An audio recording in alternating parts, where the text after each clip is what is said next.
வணக்கம். ஆஸ்ட்ரோவேலின் நல்ல நேரம் நிகழ்ச்சியின் சார்பாக அத்துணை சப்ஸ்கிரைபர்களையும் எல்லா அன்பு உள்ளங்களையும் எனது நண்பர்களையும் வருக வருக என வரவேற்பதில் பெருமகிழ்ச்சி கொள்கிறேன். இறை வணக்கத்துக்கு கூறி இந்த காணொலியை தொடங்கலாம். வக்கரதுண்ட மகாகாய சூரிய கோடி சமப்பிரபக அவிக்னம் குருமே தேவ சர்வகாரியேஷு சர்வதா. தென்னாட்டுடைய சிவனே போற்றி, என் நாட்டவர்க்கும் இறைவா போற்றி.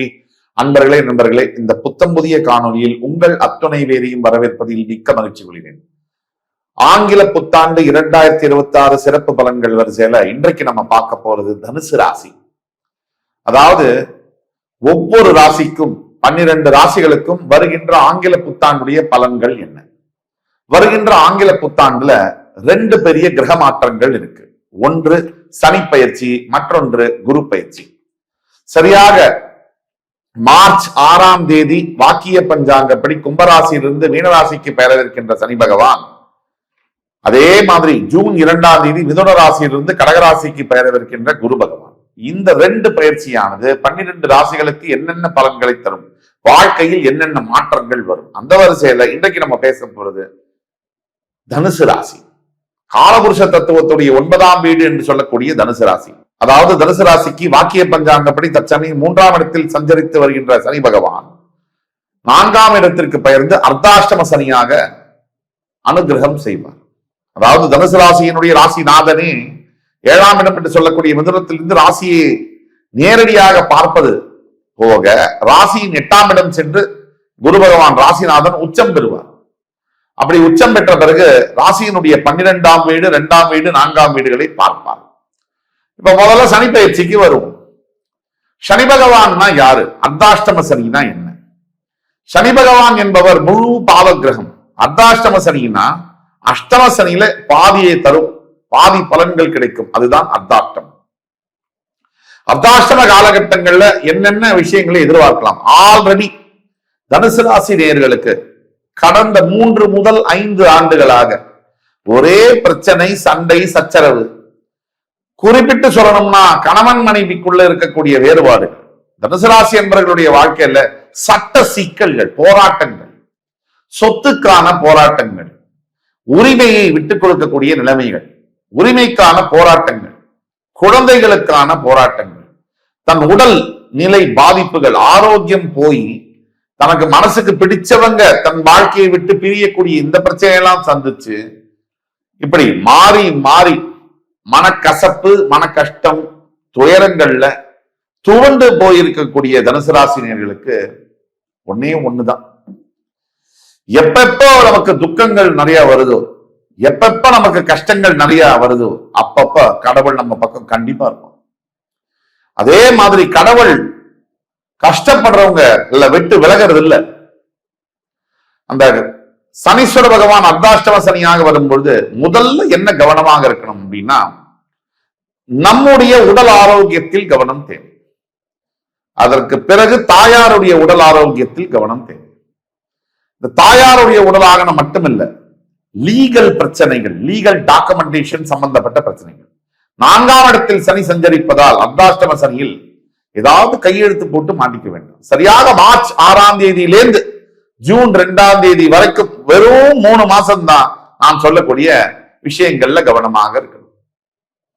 அதற்கு முன்னாடி பாத்தீங்கன்னாலும் சரி, அதற்கு பின்னாடி பாத்தீங்கன்னாலும் சரி, அற்புதமான காலகட்டங்களா இருக்கு. நான் திருப்பியும் சொல்றேன், யார் ஒருவருக்கு வாழ்க்கையில் மிகப்பெரிய தோல்விகள், கஷ்டங்கள் வருகின்றதோ கடவுள் அவங்களை பெரிய நல்ல காரியத்துக்காக தயார் பண்றாருன்னு அர்த்தம்.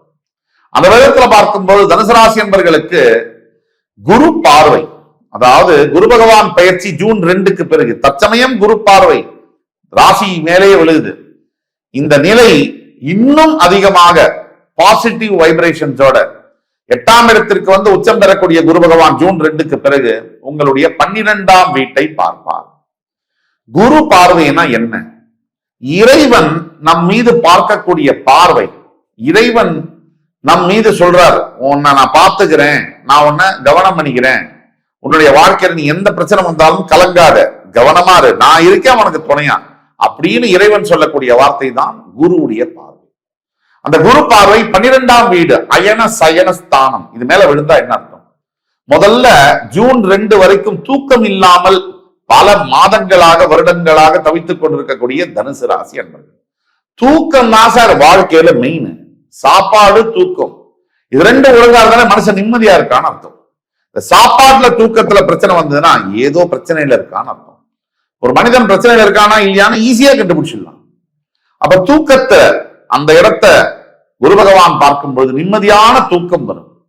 அப்படின்னா என்ன? பிரச்சனைகள் விலக போகுது.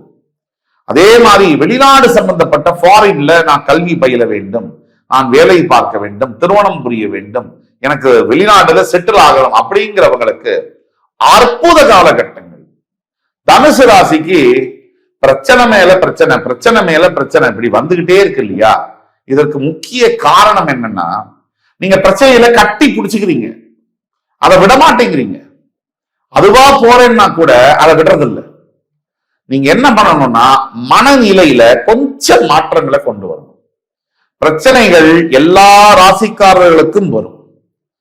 நமக்கு நேரம் சரியில்லைன்னா புத்தி வேலை செய்யாது.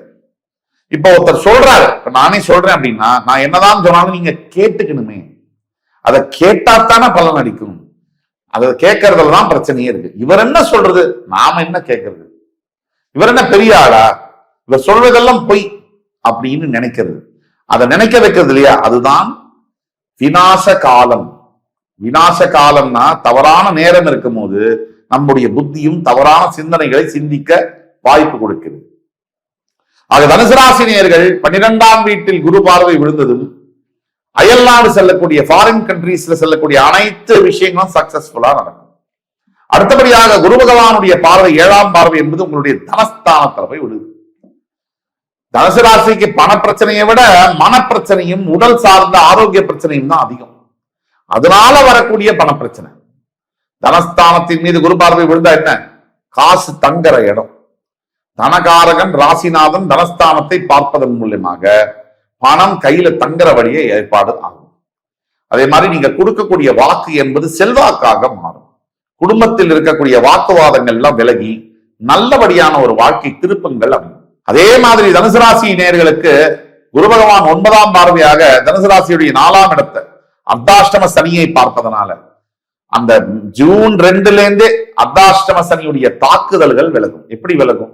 முதல்ல பிரச்சனை வரும், உடனே சால்வ் ஆயிடும். தனுசு ராசி நேயர்களை பொறுத்த வரைக்கும் 4ஆம் இடத்தை குரு பார்க்கும்போது அப்பதான் ஜூன் 2க்கு பிறகுதான் வீடு வாங்குறது, நிலம் வாங்குவது, வாகனங்கள் வாங்குவது, புதிதாக முயற்சிகள் செய்வது எல்லாத்தையும் மேற்கொள்ள வேண்டும். இந்த மார்ச் 6ல இருந்து ஜூன் 2 வரைக்கும் கவனமாக இருக்க வேண்டும். ஜூன் 2க்கு பிறகு உங்களுடைய புதிய முடிவுகள், முயற்சிகள், புதிய வேலை வாய்ப்புகளை பத்தி சிந்திக்கலாம். இந்த 3 மாசம் தயவு செய்து லீவு விட்டுருங்க. அதே மாதிரி 4ஆம் இடத்துல இருக்கக்கூடிய சனி சில நல்ல விஷயங்களையும் செய்வார். நிலத்தை வாங்க அதுக்கு முன்னாடி பூர்வீகம் சம்பந்தப்பட்ட சொத்துக்கள் இருந்ததுன்னா அது உங்களுக்கு சாதகமான முறையில் உங்கள் கைக்கு வரும். இந்த வேலையும் சனி செய்வார். ஒட்டு மொத்தத்துல தனுசு ராசினியர்களுக்கு நம்ம ஏற்கனவே சொன்ன மாதிரி கடவுள் பிரச்சனையை மறுபடி ஒருத்தர் ஃபேஸ் பண்றாருன்னா கடவுள் உங்களை காப்பாத்தாம விட மாட்டார். தனுசு ராசியை பொறுத்த வரைக்கும் இந்த காலகட்டங்கள் கன்சாலிடேஷன் பீரியட் அப்படின்னு நீங்க எடுத்துக்கணும். ப்ராக்ரசிவ் பீரியட் எடுக்கக்கூடாது. ஒரு பில்டிங் கட்டுறதுக்கு முன்னாடி அந்த பில்டிங் உடைய அஸ்திவாரத்தை நம்ம எப்படி கட்டுறோமோ அந்த காலகட்டங்கள்னு நீங்க எடுத்துக்கணும். உங்களுடைய வருங்கால எதிர்கால ராஜயோக வாழ்க்கைக்கான அஸ்திவாரத்தை வரும் ஆங்கில புத்தாண்டு ஜூன் 2ஆம் தேதிக்கு பிறகு நீங்கள் பதிக்க போகிறீர்கள், கட்டப் போகிறீர்கள் என்று சொல்லலாம். பரிகாரம்னு சொன்னா முக்கியமா நீங்க செய்ய வேண்டியது அருகாமையில் இருக்கக்கூடிய ஈஸ்வர ஆலயங்களுக்கு சென்று உங்களால் முடிந்த தான தர்மங்களை செய்வது சூப்பர் பலனை தரும். அதை விட முக்கியமான பரிகாரம், உங்களுடைய அப்பா அம்மா உயிரோடு இருக்காங்கன்னா அவங்கள மரியாதையா நடத்துறதும், அவங்க கிட்ட அன்பா பேசுறதும், அவங்களுக்கு வேணுங்கிற பணிவிடைகளை செய்வதும் அதுதான் முதல் பரிகாரம். அதற்கு பிறகுதான் தெய்வமே வராங்க. மாதா பிதா குரு தெய்வம். நீங்க தான தர்மங்கள் செய்ய வேண்டும். சனீஸ்வரனுக்கு தர்மங்கள் பிடிக்கும். எத்தனையோ தர்மங்கள் செய்ய செய்ய உங்களுடைய வாழ்க்கையில் சனீஸ்வரன் தன்னுடைய தாக்குதலை குறைத்துக் கொள்வார். கண்டிப்பாக வருகின்ற புத்தாண்டு ஜூன் 2ஆம் தேதி வரை கவனமாக இருக்க வேண்டும். அதற்கு பிறகு மிகப்பெரிய வெற்றிகளை நோக்கி உங்கள் வாழ்க்கை பயணப்படும் என்று கூறி அடுத்து வரும் காணொலியில் உங்கள் அத்துணை பேரையும் சந்திக்கும் வரை என் அருமைமிக்க தனுசு ராசி நேயர்களே உங்களிடமிருந்து விடைபெறுவது உங்கள் சுபாஷ் பாலகிருஷ்ணன். நன்றி, வணக்கம், வாழ்க வளமுடன்.